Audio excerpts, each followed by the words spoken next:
Hey there, boys and girls. Welcome to another episode of Hollow Weekly. Nick and George here with a review for Mother! Exclamation point. Exclamation point. But before we get started, we just have to ask, what's the scariest Bible film you've ever seen?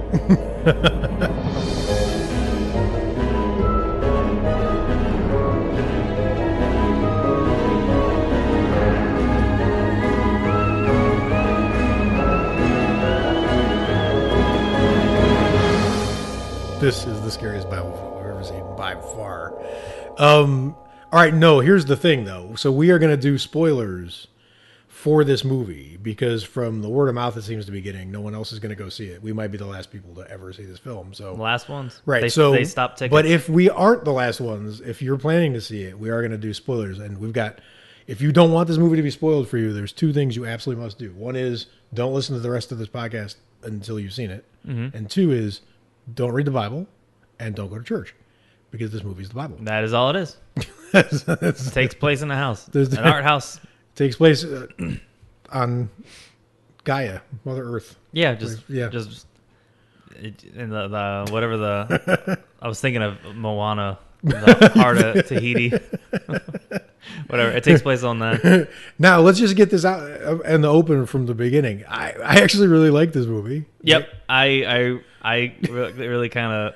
We went in expecting really to probably hate it. Yeah. Yeah, because of the reviews. Like, I didn't... And I was sitting there like, okay, I don't want to hate the movie because of what I read. Like, I don't want that to judge... Right. You know, you don't want to judge things. How fit? Yeah, right. I had to turn the other cheek yeah, exactly. from what I had read online. Exactly, right.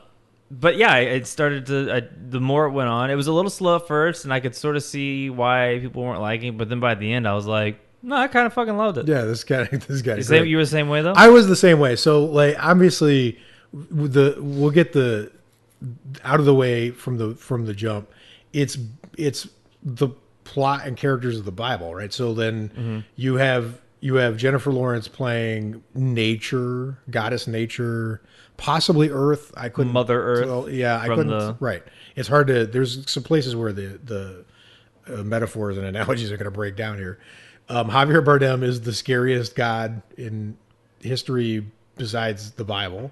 And then you were introduced to characters. So like Ed Harris and Michelle Pfeiffer or Adam and Eve. Who are so...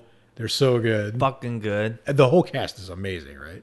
So you know, as the movie progressed, I felt the same way you did. I was actually enjoying the beginning, even when it was slow. Yeah. Because it gave me time to kind of like assess where the hell I was with following this big metaphor, right? Yeah.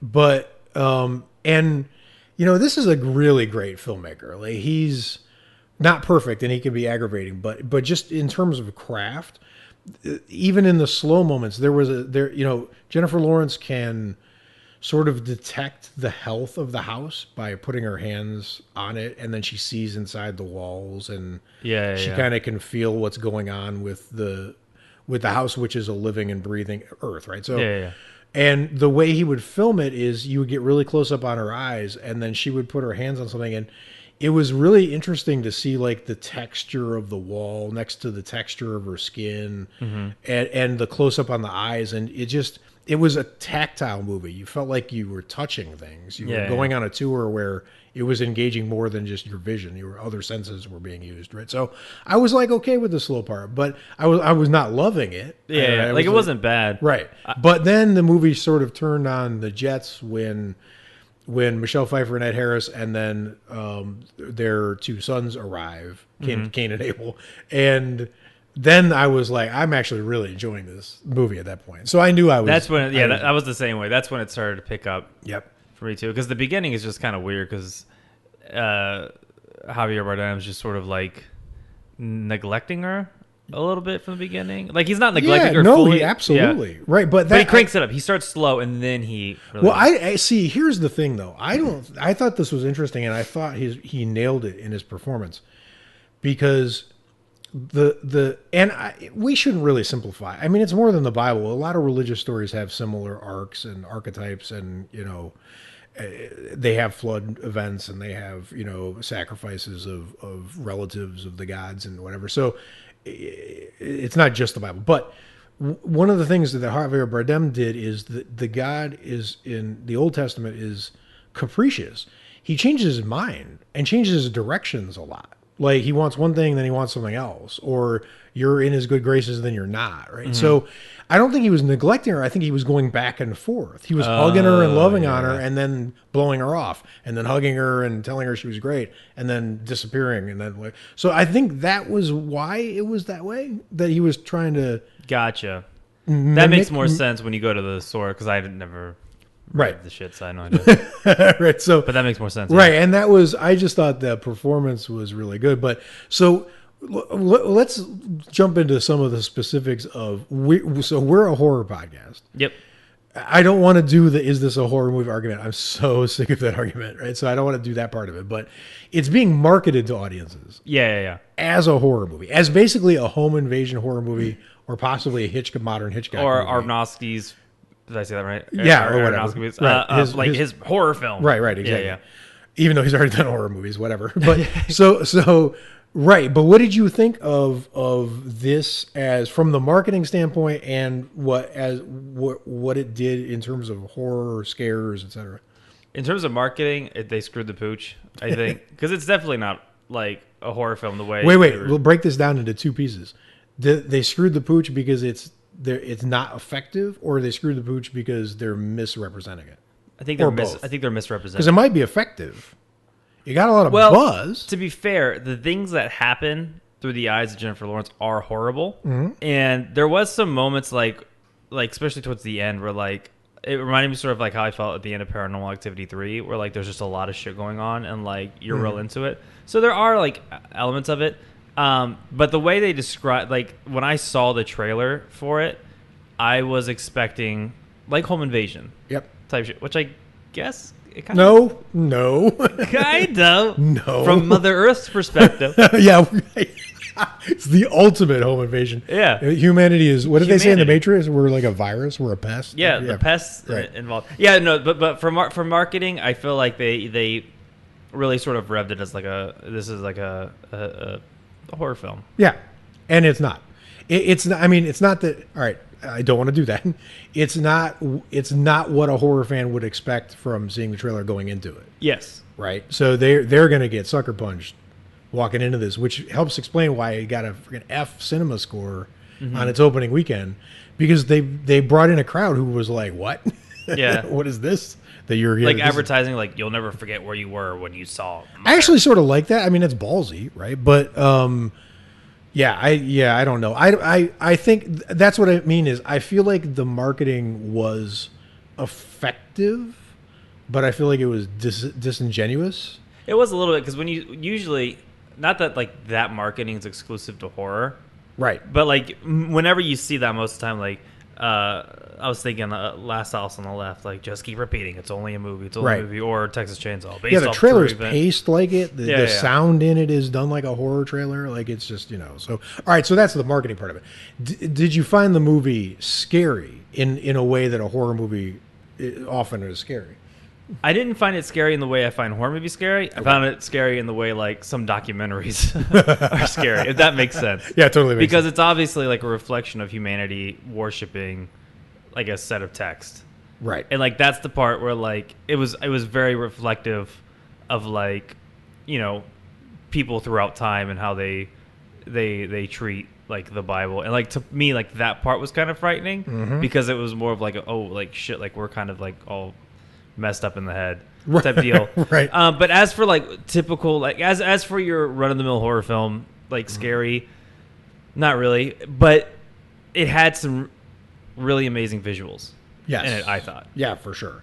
I found a couple things scary the way that rhymed with horror movie scary. It obviously has some things in common with Rosemary's Baby. There were times where you just felt super sympathy for Jennifer Lawrence's character. Yeah. And then you were scared if something bad was going to happen to her. Mm-hmm. And there were times where people, like, she bends down to pick up the picture and the guy's behind her. Or the amazing light bulb full of blood scene, which is actually even more amazing than it is in the trailer, because part of the creepy effect of it is what happens on the wall after the light bulb blows up, which was just a cool-ass visual and, like, an amazing effect. So I didn't find it I like you. I didn't find it overall scary like a horror movie. It has some horror movie elements. The scary part of it, I found it. It made me really uneasy. Yes, And it made me squirm a bit at some parts, and that was in a good way. And it's a way that is similar to, a horror movie effect that will make you squirm in your seat, like I don't know, something funny games. Yeah, good. Like that. I'm glad we're podcasting together. You can read my mind. That's exactly right. Exactly. So that was, it had that element. I'm just glad it exists. I'm amazed at the ambition of it. Yeah. Right. And I think it's trippy. Like I got this chill. We were talking about this driving back from seeing this. I got this chill at just the power of some of the analogies, right? So there's part of this in the beginning when people start to arrive in the house. Jennifer Lawrence is finding strangers in places in her house, and she's moving them. She's telling them, you can't be here. You can't sit on this. You have to go to that other room. You have to go downstairs. And I guess the metaphor would be that when humans were starting out on planet Earth, they were having to migrate from place to place because the places on the Earth were becoming not hospitable to them, right? They would settle in one place and there'd be an ice age, or there'd be a change in the weather, or there'd be... And when I realized that watching Jennifer Lawrence move this random couple from sitting on her precious sink to moving them downstairs, that it was an exact metaphor for like migration of thousands and thousands of people. I got like this weird, almost like out of body experience when I was watching it. I'm like, this is kind of mind blowing that they're handling this material in a way where they've boiled it down that two people represent hundreds of thousands of people. Yeah. Right. And it's kind of crazy that they would even attempt that or get this movie made. And that, in at least my eyes, it worked. Right, yeah, totally, absolutely. It worked. You really liked some of the people who showed up. So I know you liked Ed Harris and Michelle Pfeiffer. But talk about some of the other people. Jesus Christ, were they... First off, just them. They were amazing. Michelle Pfeiffer is sinister as shit. And like just like really like deceitful. Like just the way she's like kind of playing with her and like leading her on, like giving her all this Jennifer Lawrence, she's leading her all this unsolicited advice, and then she's like, oh, I shouldn't be giving you this advice, and then gives her more advice. Right, like, totally. Oh, I love that. But then I forget what's his name. When the Cain and Abel characters came in, the redhead guy. What's his name? I don't remember. He's the guy. I can never say his name. He's one of the generals, I think, in Star Wars, the redhead guy. But he was also the coder or programmer in Ex Machina. Yeah, exactly. Like the guy who. And he's a great actor. And fucking Christ, is he? He's probably one of my like favorite like actors as of like now, because and he's not in the film for a long time. No, but he's just good. He's just good. He's just good. And I really liked the line. This is what like the first moment I had when I was like really starting to love the film was so they have the Cain and Abel thing. He kills his brother. Jennifer Lawrence is left at the house. And that was when they have one of the cheap jump scares. It's not even like a jump scare. There's not like a musical stab or anything. Right. It's just kind of like a quiet, like imagine like a half-ass. It's not half-ass. Like a 50% of a jump scare. So it's like kind of cool. Yep. And they did that quite a few times through the film, which I kind of really liked. But he had the line of "They left you here all by yourself. You get it." And I was like, "Oh damn!" Right. Like. I fucking love that guy. Yep. And then he leaves, and then he pieces out. And he literally tells her good luck. Yeah. Oh. Yeah. It was cold. It was good. Oh, it was cold, and it was like, I love it whenever, because obviously he's like a villain. Right. You know, because he killed a guy. But I love it when they give a villain something like that where he's not wrong. Right. And that's a great point. Whenever they do that, I'm just like, I fucking like. That's why he was my favorite part of the film. Yep. That's why like Heath Ledger's Joker so good. Like he's saying shit, but it's well, he's wrong about one major thing, but a lot of shit he's saying is right. Yeah. Yeah, exactly. I thought he was great. And then, we'd be remiss not to just give like huge shout out to Javier Bardem. I mean, he's incredible. Like, and that's the thing is. Nick and I were joking about this. Like when we do like on the Facebook page or whatever, we do like horror villains. we rank them, and everyone's like going with Freddy and Jason, and then a lot of people will show up with like Robert De Niro from Angel Heart or like Al Pacino from Devil's Advocate, right? But God is a hell of a villain. Yeah. And when you play him like a psychopath, like is happening here, and he's just really, really chilling, like No Country for Old Men style chilling, and you can't read him because you don't know. I mean, the one thing you know is that he likes followers. Yeah. Right. That's the one thing that he's just never changes his mind about. Like he really, but there are just these kind of mind blowing elements that, and I could tell it was blowing the audience in the theater their mind when something really random would happen that wasn't being explained. Yeah. Right. Because ostensibly they're just a couple here, and then they invite a couple people in because they make a mistake and they think the house is a bed and breakfast, but then more people start showing up, and there's this amazing moment where she comes downstairs and there's strangers in their house and they're painting the walls. Yeah. And she's like, "Why are you painting my walls?" And the lady who's sitting next to us was like, "Yeah, why? why the fuck is this happening?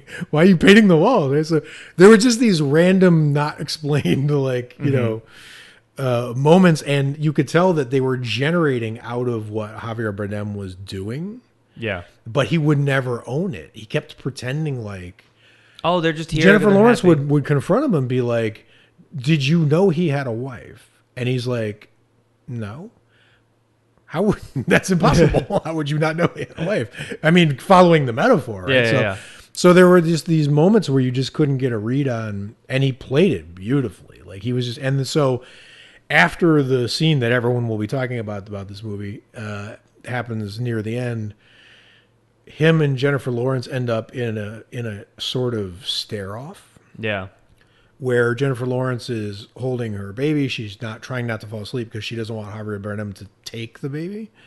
And he's just sitting in a chair staring at her. And it is that was scary. That was a really scary moment. And it makes you realize, following the metaphor, that feeling that you know, people who struggle with faith must get when they try to pray, but there's no answer. Now I'm just going to see that face. Yeah.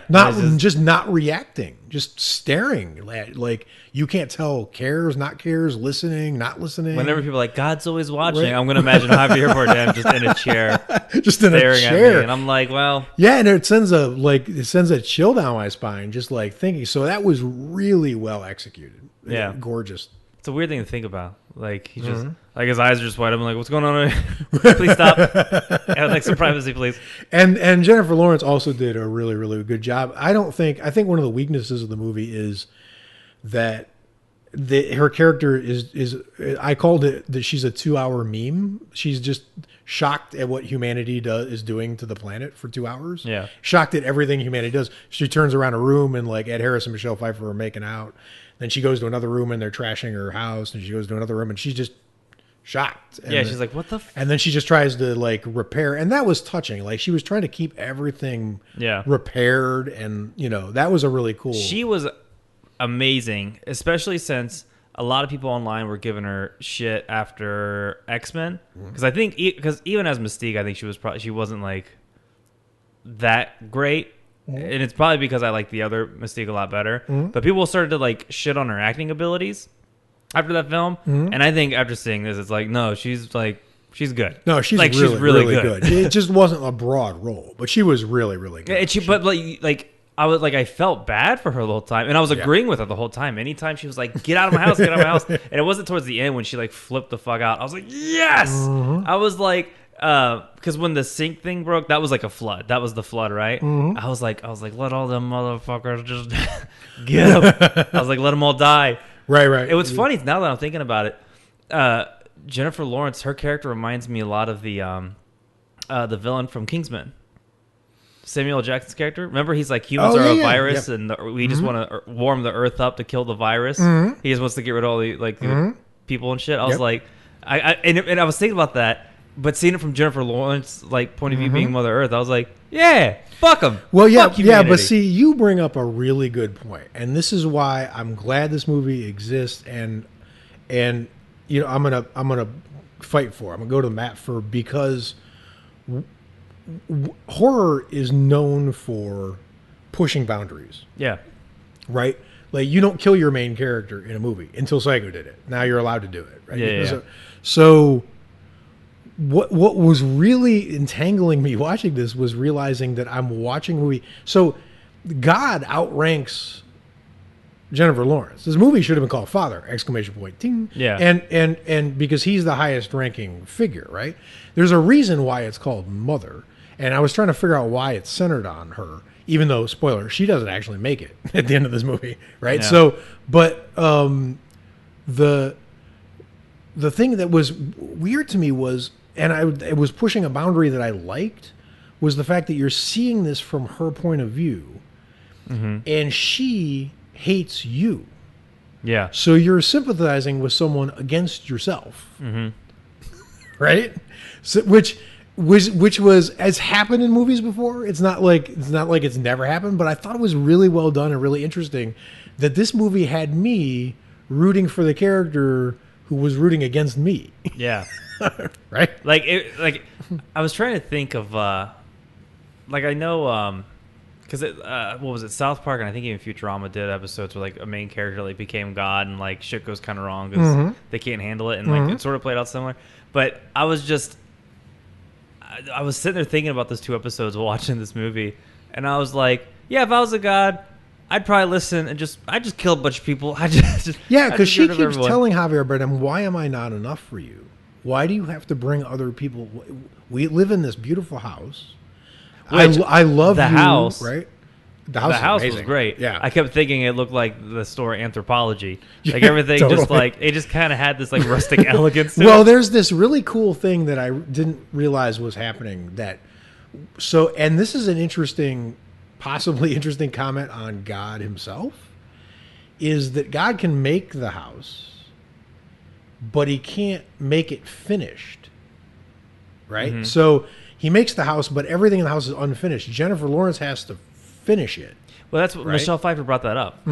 She was like, why are you trying to repair this house? Right. Wouldn't it be easier just to create a new one? Right. Like, exactly. Like level it out and build a new house. Right. Well, yeah. And she's right. She's never going to give up on Earth is never going to give up trying to heal itself from all the shit we do to it. Right. So it was just interesting that God couldn't make it. Like, think about like something ridiculous like Clash of the Titans, where Zeus lives. It's like all shiny gold and all like whatever. But this God, he makes a house, and the house it's a great structure, but it's kind of meh.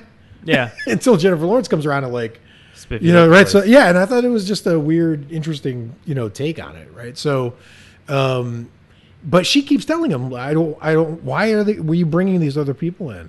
And he keeps playing off like, I'll make them leave, or I'll be back in a minute, or I just need to talk to them, or whatever.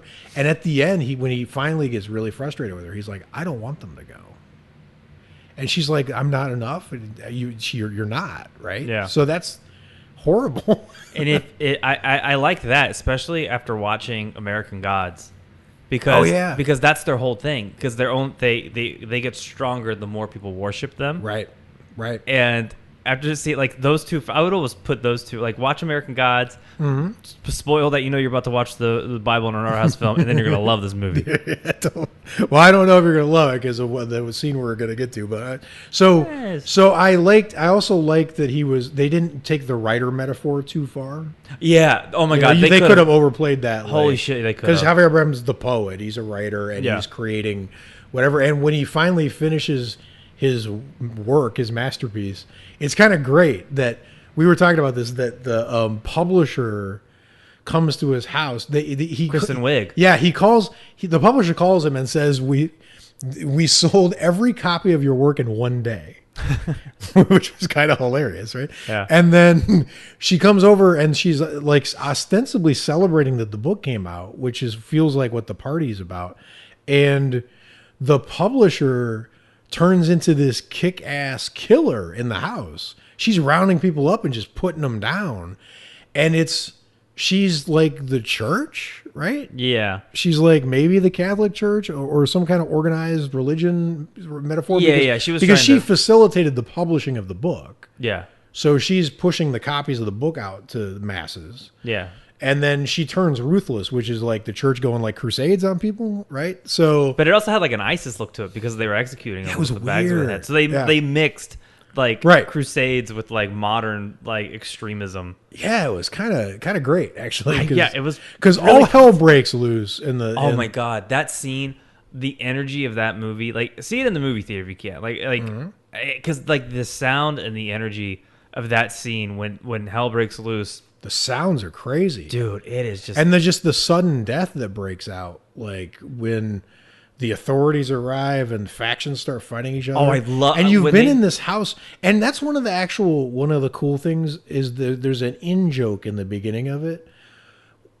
Oh, damn! Are you talking about her line, which is like, "I'll get started on the apocalypse"? No, that was funny. No, I just realized. Oh my god, there's a really chilling in joke at the beginning of the movie. Just hit me, and because I'm kind of blowing my mind right now. So. Remember, all Jennifer Lawrence wants is to be alone with Javier Bardem. Yeah. And they just live their life out together, right? But Javier Bardem jokes to, I think, Ed Harris at the beginning of the movie. He goes, yeah, I've always told her this place is too big for just the two of us. Oh, that's right. So he like plays his hand out right at the beginning, right? But you spend your time in this house and you get to know the rooms, and then to watch it all. And it's so like when they talk and they're standing in a room, they're having a dinner, or they're Javier Bardem and Jennifer Lawrence are having a discussion. Their voices echo. It's too big, right? But then once all the people invade, it bursts at the seams because there's too many people. Then it becomes like every room's too small. Yeah. It's kind of a cool effect, right? Yeah, and what's also great is I noticed that shot when she went into the basement because it was like a wide shot of her, and the basement was huge. Like it was a big room. But the way they, one of the other effects they did for the rooms at the beginning and end of the film was like a reverse Silent Hill. What do you mean? Remember how in Silent Hill they're walking around the rooms and all of a sudden the rooms deteriorate? Oh, yeah. They did like a reversal of that. It starts out crap. Yeah. And it did it. Yeah. So I was like, cool. That's a little, like that was some, like, Silent Hill was one of the first to do that. Yeah, right. Exactly. And that's coming up on How Low Can We Go? That is coming up on our podcast series. So yeah, that's. But and then the camera work, like you said, the energy of when all hell breaks loose. One of the cool things was, this might be taking it too far, but it could be an inside joke. Who knows inside this guy's head, because the director's kind of nuts. But the camera is constantly. I'm just gonna do it. It's a pun. Okay, the camera's constantly orbiting Jennifer Lawrence. Yeah, and she's playing Earth.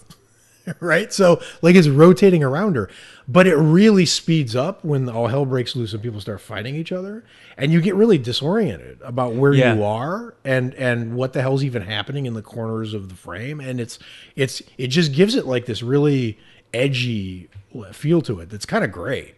Yeah, it almost reminded me of well, I guess not the music video, because the music video is like It's a Small World, but for Muse's Invincible.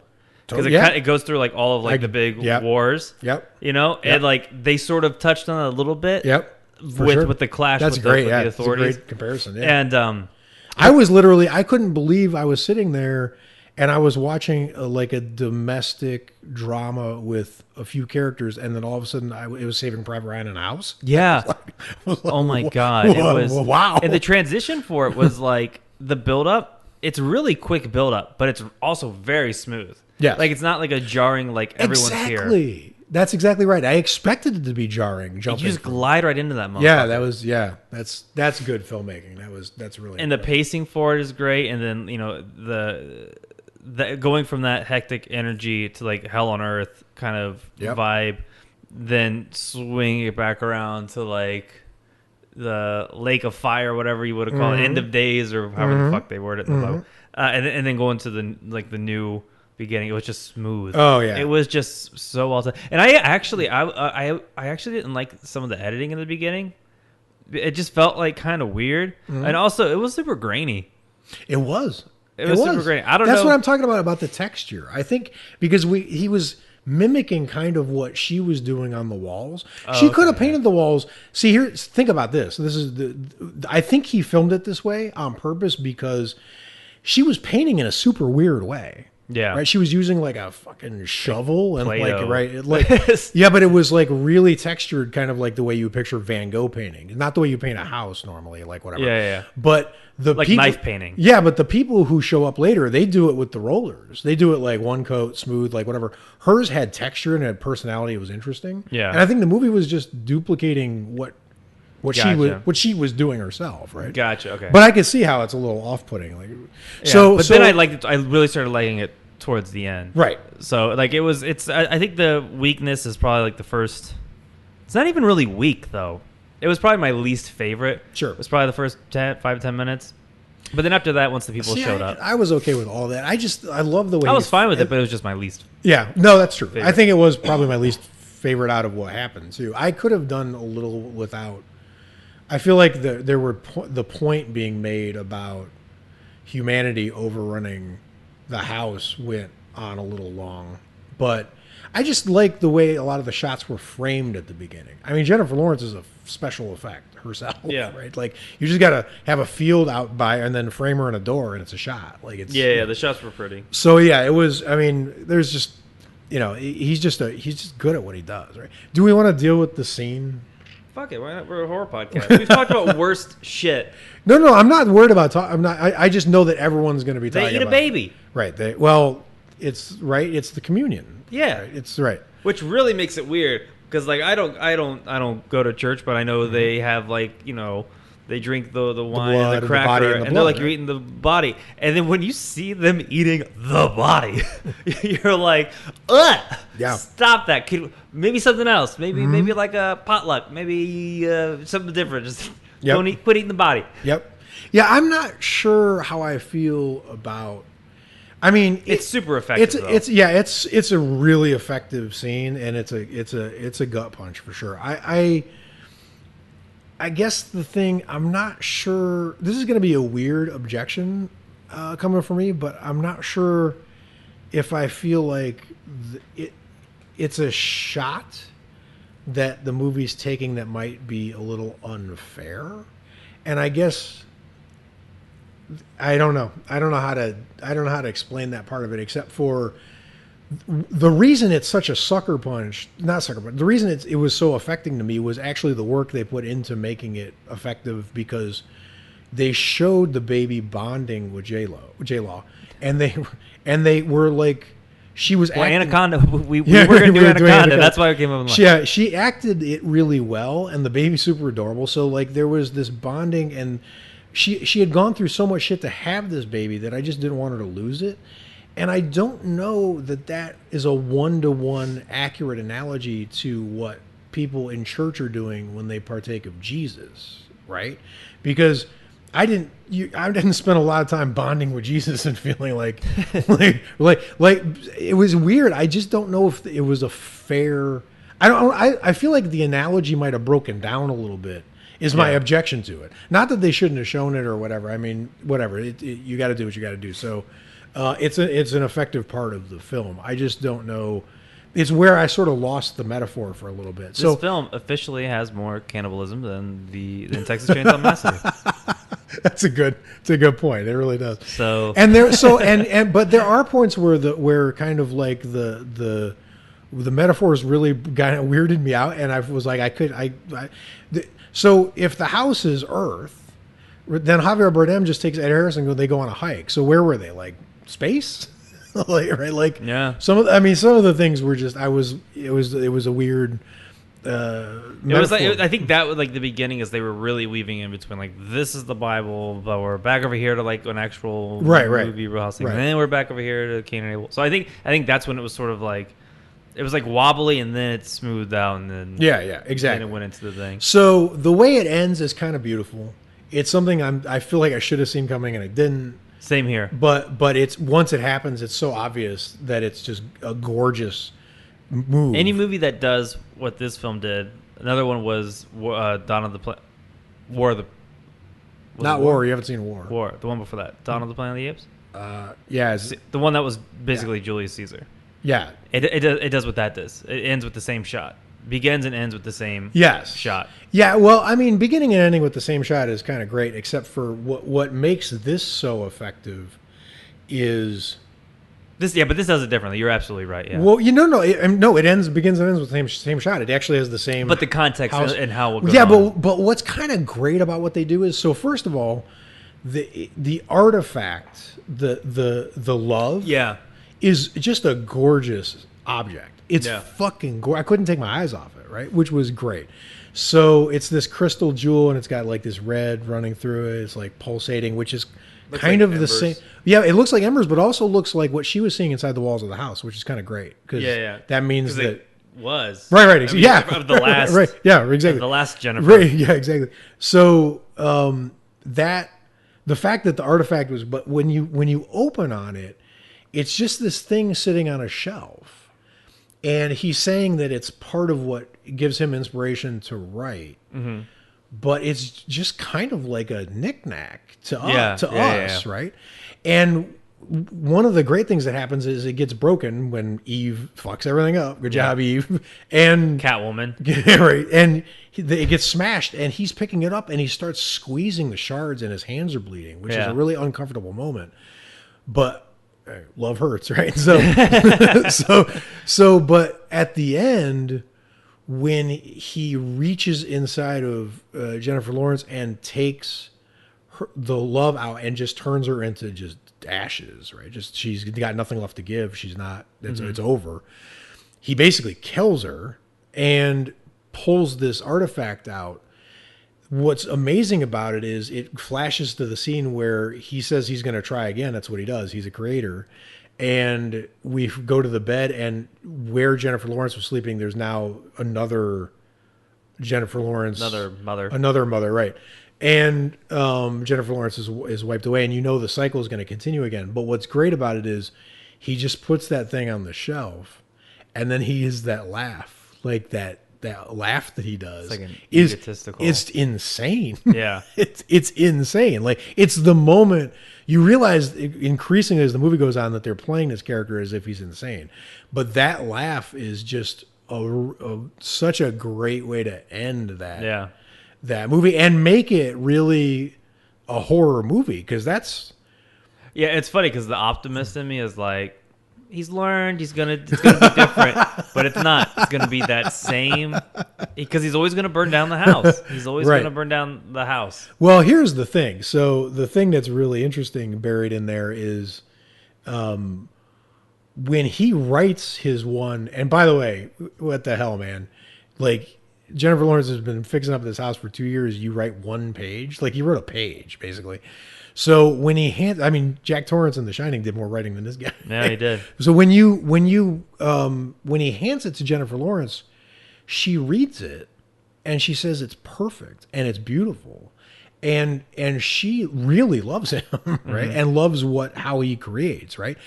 And the thing is that's where I feel like I can't be optimistic, at least from the standpoint of the movie, because he already made something that was perfect and still fucked it up.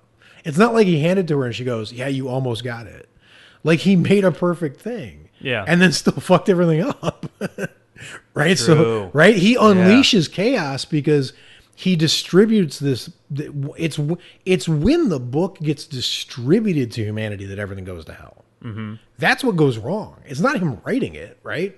It's when it goes out, because then everyone starts showing up and he wants to... Because when the paparazzi shows up at his front door, the one guy has the line, as it's like they threw the line in, but they fade out his line as the camera's pulling back, so you can only faintly hear it. But he's like, yeah, I really feel like your words spoke to me, because then that's every son of a bitch, right? And well, actually, what was really what and I felt like I was laughing too much during this movie. I found a lot of this movie funny, and I was laughing during the eulogy. Yeah, I was laughing during. Well, because I felt like that was actually kind of hilarious, because the way they did it was pretty. It was but everything is so out of context. You're having a eulogy for a guy who just got killed in your kitchen, and you're having the eulogy in the house where he was killed, and Jennifer Lawrence still doesn't know why any of these people are here. Yeah, right. It was just so out of context. It was like whatever.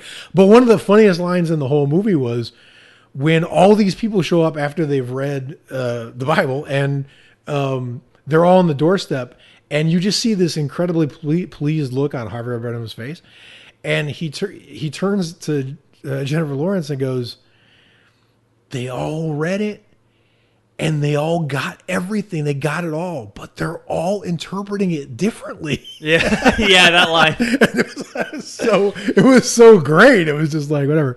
So yeah. So the only other thing to talk about is, because I feel like we talked about it right after the movie ended, and I wanted to drop it in the podcast for sure. Is this is a giant fuck you movie. Yeah. Like giant fuck you movie. And I know that's some people are going to take that as an asshole move. I think it's kind of great because I think it's kind of the right motivation when you get in an idea like this as a creator.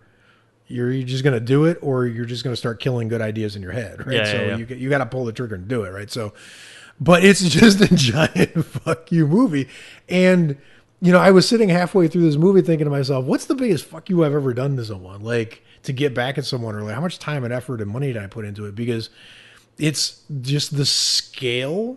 Like, I probably spent $100 doing a bad practice joke to someone once. Was my biggest fuck you. This is like a $50 million fuck you to everything, right? And that just kind of the nerve to do that and the skill to do it. I don't know how I got made. Yeah. Right. And I don't know how it got made by a major studio. And I don't, you know, it's, I thought Colossal was pushing the boundaries of what a studio would come out and do. But this is just like scorched earth. Which is funny. Speaking of, right before this Scorched Earth, was probably my second favorite part of the film. Which was? When, after they eat the baby, Jennifer Lawrence is like just flipping out, and Javier Bardem goes, "You have to forgive them." And I like how she was like, "No, I don't. I absolutely do not have to forgive anyone." Right, exactly. And I'm going to take every one of you sons of bitches out with me. Well, so that was interesting too, because the way I was... Okay, so also, this movie is going to be hard for climate change deniers, believe it or not, in a weird way. Because I think what was happening there was... That's what I was thinking of. She couldn't forgive because too much damage had been done. She reached on the... She would put her hand on the wall, reached in, and everything was dead in the wall. Yeah, right? that was my... Because they were pulling everything up from the kitchen. Yeah, they were taking exactly. all of her resources right, exactly, out from her fucking house. Right. And literally pissing wherever they wanted in her house and like just acting like, you know, humanity, right? So, right. But I think that was like this weird climate change. That was my second right? favorite part of the film. I just liked how... Well, you wanted to see her lash back. Yeah. Like, for sure. Which is funny because that's with you and glass. me That was right crazy. now. Yeah. We're literally getting like F in the A from some climate change shit. And I'm like, good. I'm glad Mother Earth did that. Right. So maybe it's like, as optimistic as I am, maybe there's like some sadistic thing where I'm like, yeah, maybe we should all just die. Maybe there should be like... Maybe we should all just fucking go away. Should be a cleansing for... Yeah, so... But the way she played it was fantastic because you were waiting for 2 hours for her to finally reach the end of her patience with people. And when she flips out great, like Carrie style, like just wreaks havoc, kills people with glass, and like it's pretty, it's pretty amazing. So I don't, it's so basically God's a psycho, and I'm glad Mother Earth killed me. Mother. Well, I don't, Mother. I don't want to undersell. I mean, I think if the movie was as on the nose as we might be making it sound, then we probably wouldn't be doing justice to it, because I think there is some nuance to some of those. This is things just us after we've chewed on it. But yeah, exactly. And that's another thing why I, going into this movie, I thought to myself, I'm gonna watch this once. When I heard about it, I'm never gonna watch it again. It sounds like even if you think it's good, it's not enjoyable. It's one of those. Yeah. Right? So, like Irreversible. Like, it's well done, but not enjoyable, right? So I thought this was going to be one of those movies. But now I'm kind of like excited to rewatch it in a few months and just be like, is it more nuanced than my first viewing? Just pass at it, right? Because I suspect that it will be. And with a cast that talented, there's got to be so much that I missed. Because this is a great cast. Yeah. Everyone. I mean, if you're counting this as a horror movie, then this is the horror movie of 2017 with the best cast. Yeah, hands down. Everyone brings... Hands down. And there's other casts. Like, it has a great cast. Like, great. I mean, absolutely fantastic. Yeah. And no stars, but they're really good at what they do. But this is, like, next level... Like, it's like they brought out the big guns. Right, exactly. Like, just go to town. Which is why I like counting it as a horror movie, because I'm greedy for horror movies to... Yeah, and the thing is like... I always think of how Kevin Smith says Red State's a horror film because horrible things happen. Yeah. This is a horror film because horrible things happen. Right. And like humanity. Right. Well, next time I go to the bookstore, if I find the Bible in the horror section, I'll know that Everything will add up. all add up. But yeah, so. I think it's so. I definitely think it's worth checking out if you go in knowing you're going to see an art house version of the Bible with some horror elements into it. Yes. Don't expect anything. This is not a fun event horror movie. Yes. Right. You're not. It's not an. This is not a new Conjuring or It. This is you got to be in the mood for things like this. But I would argue you should be in the mood for things like this from time to time. So. Yeah, it's good, and it's a nice little food for thought kind of film. It kind of just leaves the theater going. So, like, are you a good person? Right, or how did someone just make me spend an hour and a half rooting against myself? Yeah. So yeah, Exactly. All right, that's So that's it. That's Mother. That's the end of our review explanation point. Review. Review. And Let us know what you think about the movie if you've seen it or if there's any tickets being sold after us. There will be. It is good. So, and if you like this episode and want to hear more content like this, head on over to our Patreon page. For just $1 a month, you can support a show and the community on Facebook. We have probably, statistically, one of the best goddamn horror communities in the world. Yeah, we love the people that are making it happen over there are so dynamic and interesting. We love the conversations we see. We're just hungry to grow it more. So any support anyone can give, we appreciate. Exactly. We like to keep the place looking nice. And if you like this show and you really want to show some support, subscribe and review us on iTunes. That means pretty much, I guess, after seeing Mother Earth, it means the world to us. It does. And with Halloween coming up, stay scary, watch a bunch of horror films, and see you next time. See you next week. Bye. Guys.